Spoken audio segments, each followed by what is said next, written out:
Hey class, this is Professor McHugh live from the Valley. Took a long time to get here, but we got here and we're sitting here with Professor Ruwanaga Samath for the night, who's executive music producer and co-composer of the movie Hashtag Reality High, which debuts on Netflix on Friday. You all got to watch that this weekend.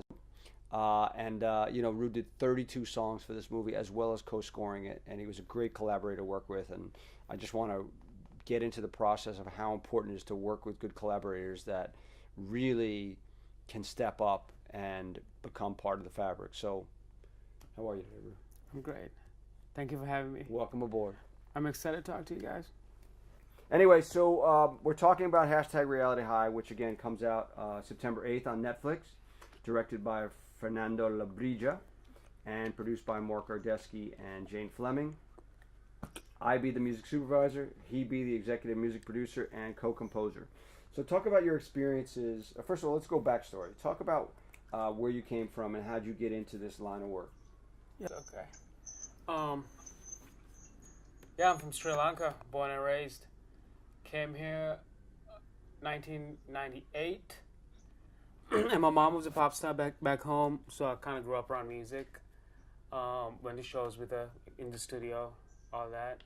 Then this crazy war that happened in my country. There was this civil war, so things were getting blown up left and right. So there was like no music industry. Then my mom sent my dad to this Mensa test. He scored the highest in whole South Asia. Brought him back like 4 times. Then I got to go to any country. Then we came to California. So I got here, 98. And straight out of high school, I was like a 4.5 student. I could have gone anywhere, but I really loved music. Somebody introduced me to Fruit Loops, and all I was doing was making beats. I missed my senior prom. Fruit Loops was a beat-making program? Yeah, it's still pretty big. Okay. I missed my prom because I was finishing the beat. And this girl gave me the option, if you don't want to come, man, just finish your song. I'm like, fine.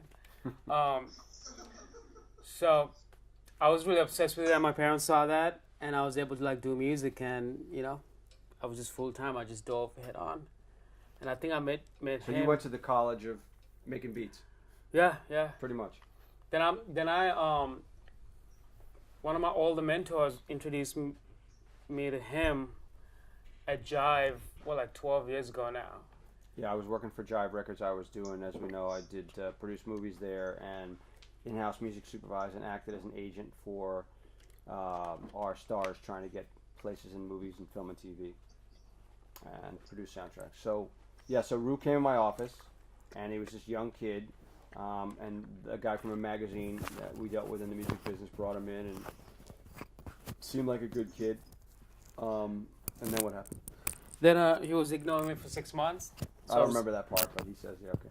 So I was emailing him, and but anyway, so we went to Anthony Hamilton concert, and he happened to sit next to me, and I asked him, what's one thing that I could take off your plate? And he gave me this thing called Kissin' Cousins. Something. A friend of mine directed a movie, and he was looking for music, and we didn't have a lot of dough. Yeah. Then we did Double Time. Then we just started doing a bunch of things. Right. So basically, what I was saying to you guys the other night is that through trial and error, Rue became what we call a go-to guy, and look at this right here. You're in the picture. Oh, that's crazy. Look at that. Whoa. So those guys for people like me are invaluable. The fact that we can basically put him in any situation, say, hey, we need a cue that sounds like this, and you don't take him too far. We don't say, hey, give me an opera cue from the 1920s. Not that he couldn't do it, but there might be people who specialize in doing that. So anything in the pop, R&B, rap, pop culture, rock lane, Rue pretty much has guys that can help bring it in and get it done. So it's been a great collaboration of finding someone that you can work with and help mentor. Like we spoke about how important it is for me to find people to work with, to mentor, whether it's on your level or Rue was, when he was 12 years ago. How old are you now? 31. 31. So he was 19 years old, maybe 20 years old barely when I met him. So it was exactly your age pretty much. And he was already in. And he was so into it that he knew this was his life. And he was going to dive in, and his parents backed him. And literally the first time I met him, he lived about an hour from here out in what's called the 909, West Covina. And I went out to meet him and his parents. And in his bedroom, he had like a phone booth, but it was a vocal booth. And he was literally working, making beats out of his bedroom. It's a classic old school story. And he had, the vocal booth, and he was just going for it. And then I said, Brew, you got to move to town and, come closer in and work. You'll work more with, different studios and stuff. And, through the years, I built up, I put him in touch with people, and he's built his own relationships because he's really learned and watched and realized how important it is to build relationships. So he will do his own follow-up. I won't have to follow up with people. He'll just follow up with people because he understands the importance of it.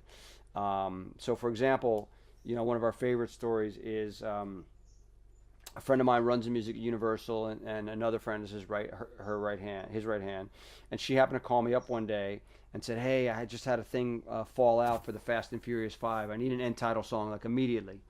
And I was like, "Really?" And Rue happened to be there, right? Yeah, I was in your office. And so immediately we just went to work, and we had a couple different scenarios. Rick Ross.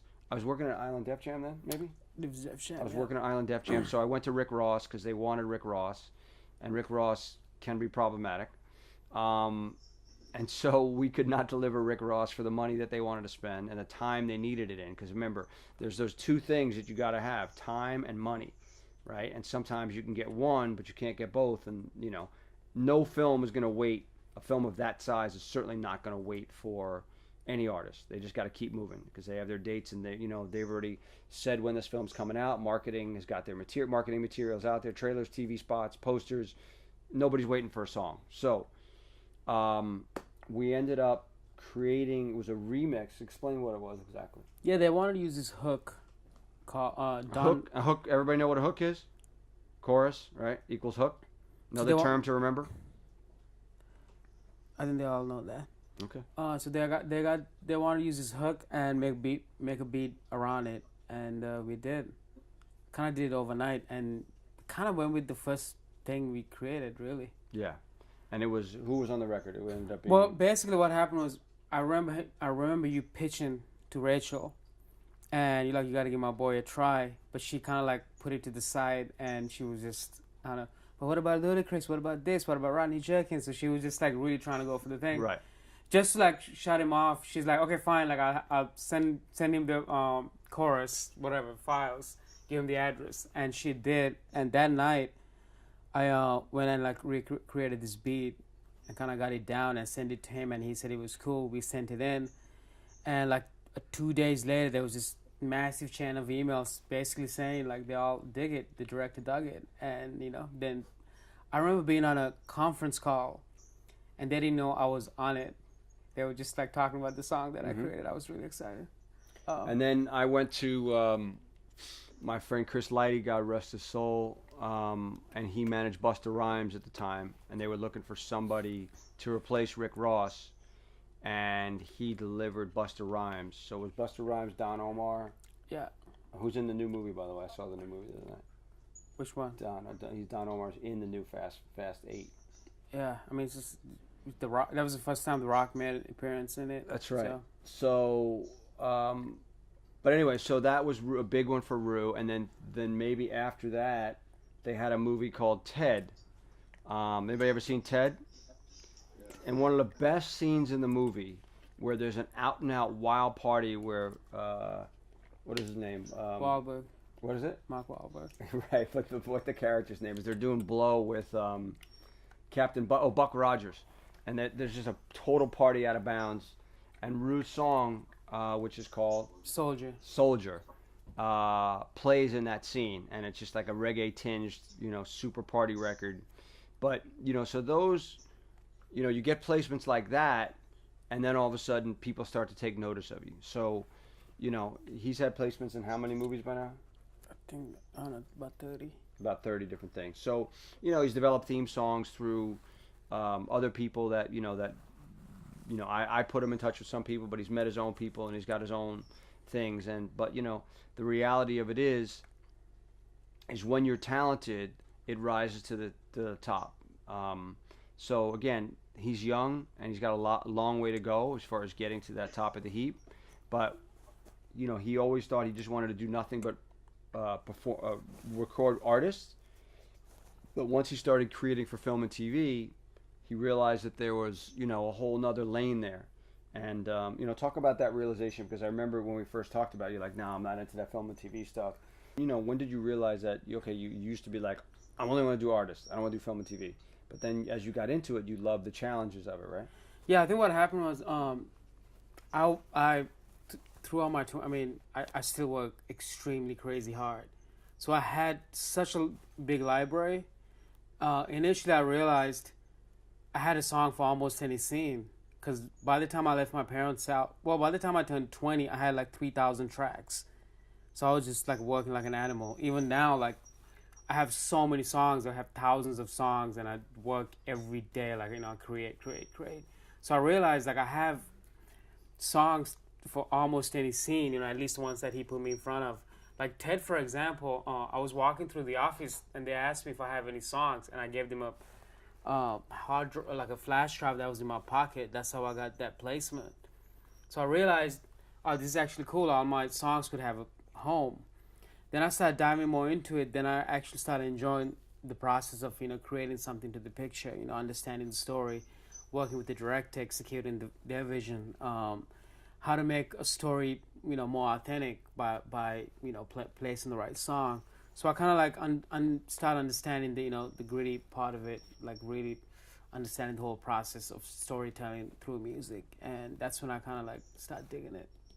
And I think that's really a really interesting point and you'll see some of the press that's coming out, and I'll send you guys some articles this week before next week's Emmy class, is that what we pride ourselves on, and what this part of the fabric of this world is that music can help be a part of the storytelling. It's not all about the script and what they have to say in the film or what the imagery is looking like. Music can help add that component and bring that up to another level. So I think that's something that is, throughout the class you'll think about, all right, well, what is it, what scene, and again, I'll do that with you next week, that I want you guys to write that paper, that one, what is that one or two placements for you that made a real impact in you, that you saw in film and TV, that you got turned on to an artist through film and TV, or the emotionalness of the picture, whether it could be score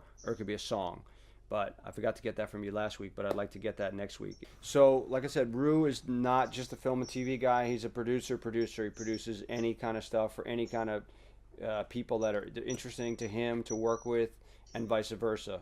So why don't we just talk about that for a second? So how do you find the artists you work with, or how do they find you, and what is that process creatively in the studio that kind of makes it all come together? What is that secret sauce in a way that makes records happen? It's I like to work with people that I'm a fan of, this Levin or like whoever like I'm inspired by, and I try to I don't know, whenever I work with anybody, any artist, just inspire them so they could kind of find it themselves, kind of like guide them through the whole process.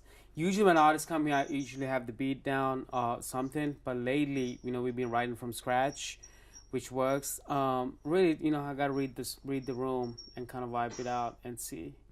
It's just, creative process is a very sensitive thing, Sure. So the two schools of thought, right? You create a beat or create something in advance that feels like it might be their personality. So what does that take for you to get that research, to get even to go there to make something? Just like when we did Reality High, one of the reasons the Netflix movie coming out was so smooth, because, I read the script, I knew the script, then I knew it took place in Calabasas.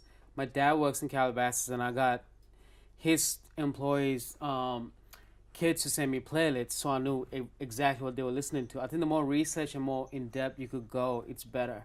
Same thing with artists, when they come, I know everything about them. I know their favorite color, what kind of, do they wear crop tops, or do they wear longs, what kind of crew necks they wear, do everything, the music they listen to, food they eat. So I really understand them, so I could talk to them on a more deeper level than just a client, in and out. Right.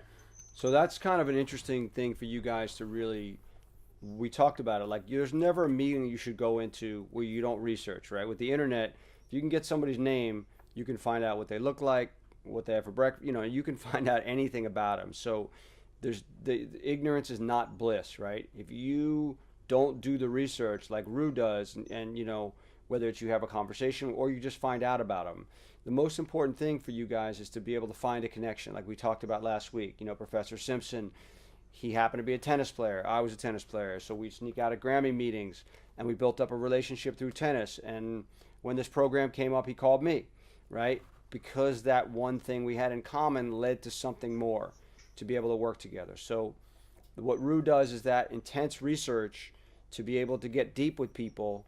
So like if I have an artist that I want him to work with, right, I'll just put them together on email or text or whatever, and they'll start chopping it up and build that relationship. And that is something that's, you know, you have to have trust in your person. Like if Rue's going to represent and do that artist that I'm a part of, I got to know I can trust him, and he always comes out shining. And that, again, get to that go-to guy status is something that you guys, no matter what field you run into or end up in, you have to be able to get to that place and find a great connection with people. So, all right, so you get the process going. They come in, you start to work. And so let's say in the case of this movie where Right. you have direction, right? You have all these different artists. How many different collaborators do you figure you might have had on Reality High? Oh, Between co-writers, singers, you know, trumpeters, like 30 20, plus. 20 to 30, right? Yeah, I think over 30. Right. So in the space of, we probably had about 4 months to do all the music, right? And then maybe a month or to tweak it at the end. Because what happens is you have to get the music in for a temp. And the temp is basically shown to research audiences. And then if they like it, then it stays. If they hate it, it's gone.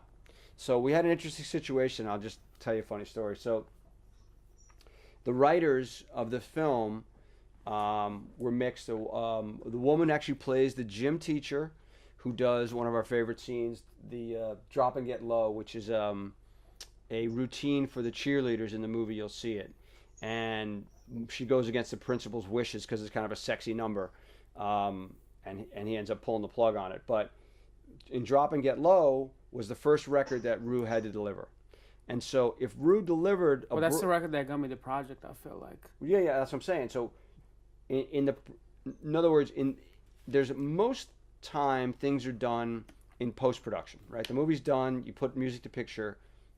In the case of a musical or any sort of singing on camera, that has to be done in pre-production. And so those are called what's pre-records. So Rue had to deliver 2 songs to the stage, to the set. When the movie was barely cast, Rue had to deliver 2 songs. And those 2 songs were going to be worked on by the choreographer with the actresses and the gym teacher who was one of the writers. So if those songs didn't come off well, immediately everybody's stressed out because this scene has to shoot next Friday, and that means everybody has to get down, be able to dance to that song. The rhythm has got to be there. The words have to be, you know, right on the money. And we got lucky in the sense that we knew that record was what I call a booty shaker, right? And it was just something that it was going to capture people and be a great dance number. And what was the other record for that scene? There was another record. There were 2 songs in that scene, right? There was Dropping It Low and one more, wasn't it? It was Dropping It Low. Just one record? That was the one that, like... But what was the other record we had? Other one was I Want You, where they were singing. Remember the old school record? Right. That was the other thing. So this is how much time is wasted in this world. Rue had to deliver like a classic song. When you see the character named Freddie lives with his grandmother who's always drinking, and there was a scene in there that there was a record that he also has a crush on the lead character, who's played by this girl named Nesta Cooper, who's fantastic, who was in, is it called Edge of 17? Is that what that movie's called? I'm not sure. Yeah, Edge of 17. But anyway, Rue creates this record. He has 5 different passes of it. He brings in an old school R&B guy. who's the father of a young artist. Right? Levin Kali. He's the father of this artist named Levin Kali, who's about to get signed. Or did he get signed? Yeah. He got signed to Interscope Records. He's amazing. You want to write this down. Levin, Lev. Leven space Kali. So that guy's super dope, and he's got one or two songs in the movie. One song in the movie. But anyway, Rue has to bring this guy in, the father, and he's making, he's an old school R&B guys, and they do all these different passes, and the director gives notes. Song works well for the scene, but the movie's too long. So we go into the first or second research screening. Everybody seems to like it, but the movie's too long. Well, guess what? The whole scene's got to go. So Rue just wasted a week of his life making this record, right? And it's gone, just nowhere to be seen. So those two records he delivered right away, and that was the process to get the ball rolling. So again, Drop It Get Low worked really well in this cheerleading sequence. But again, once we got on that foot, we were good. So those are only two records we had to deliver initially for the set. Then we put two AU alumni. Has anybody ever meet a guy named Jackie Bijirano or Alex Weinberg? So they play the two DJs in the movie at the crazy party, and so they have literally on camera amazing scene where the lead character played by Nestor Cooper is doing shots with them in the booth.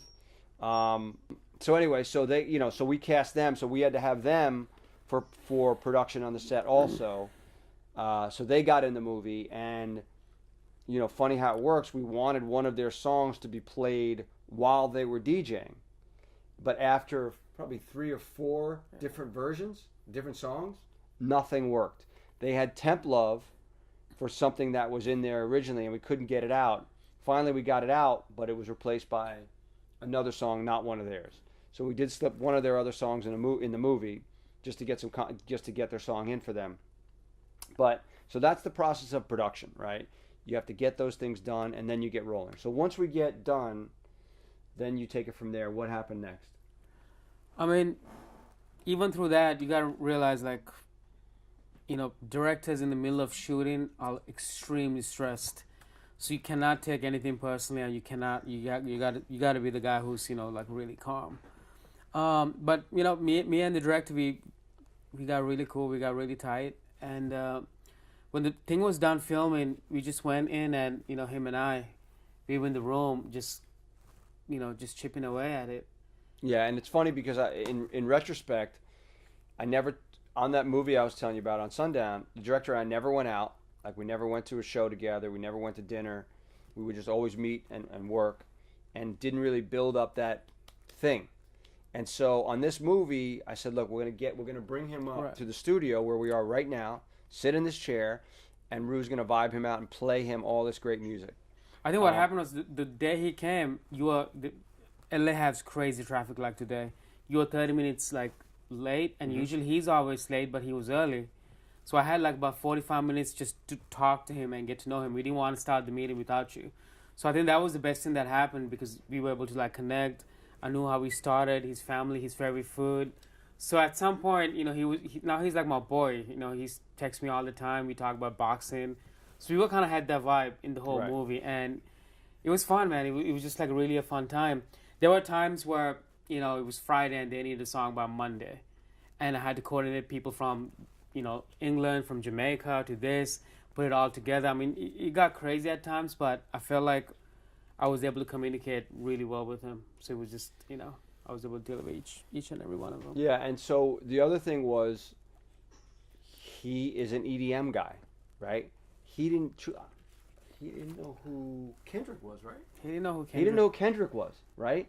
And so you're dealing with a guy that's he's not an old guy, he's a young guy, right? But he is not into hip hop at all.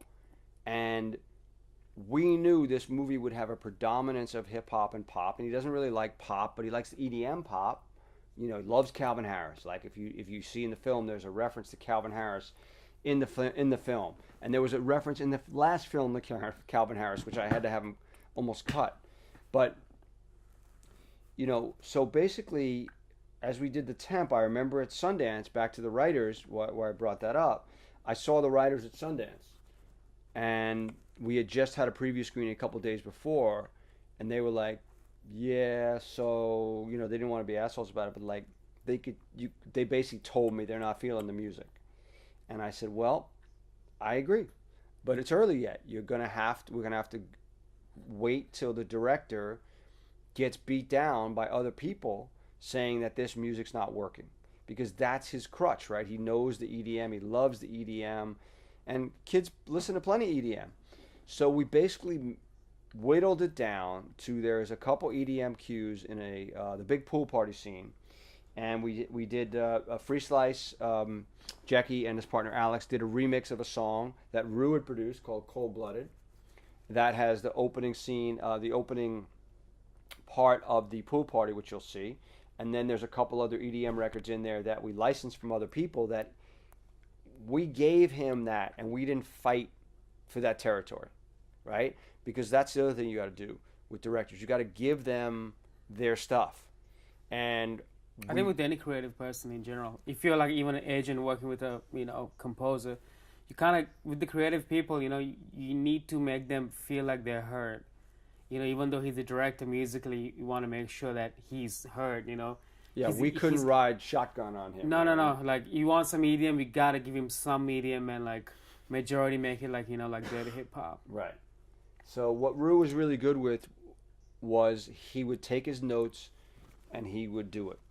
And it's funny because his co-composer, by proximity, was in New York. He's teaching in New York at Brooklyn College, and he's not really a pop hip hop culture guy, but he's an established composer, does lots of docs, and plays violin, and was a Juilliard guy. But he didn't vibe with the director like Rue did. A, he wasn't around. B, he didn't make enough effort to come out enough, right? And spend the time with the director he needed to. So we were always the cues that he didn't seem to like while we were temping and building were Jonathan's cues. Rue's cues always seemed to be liked. And part of that is the personality, part of it is the hang time together, and part of it is just the differences in the nature of how music comes together in film. So, but it was difficult for us because we recommended him, and the director, there were certain cues, and we'll go over it in the next class afterwards. We'll talk about it after you see the movie, that he just could not nail. And it got to the place that the director wanted to license his other composer's stuff, which was temped in the movie and couldn't get out. And I had a conversation with him where, because it was from another movie that he directed,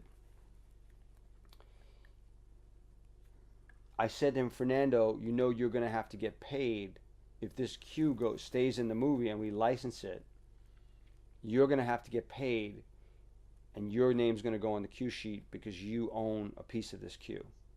So all of a sudden he saw a little bit of conflict, not a lot, of the church and state thing, that he was now delivering his own song, if you will, right, into his own movie, like his old song into his new movie. And all of a sudden after that, and I didn't say a word about it, I just said, here's the way it is. I didn't say negative or positive, right? And I called the composer, or Rue and I called the composer and said, look, you got one more shot to do this one cue. And here's the way it's supposed to be. And we would try to give him the best possible notes we could do. But he got into that place I talked about earlier of having fatigue, where he felt he was just banging his head against the wall. Director and he weren't seeing eye to eye. And he wanted to give up. And I said, look, in this business, we don't give up, right?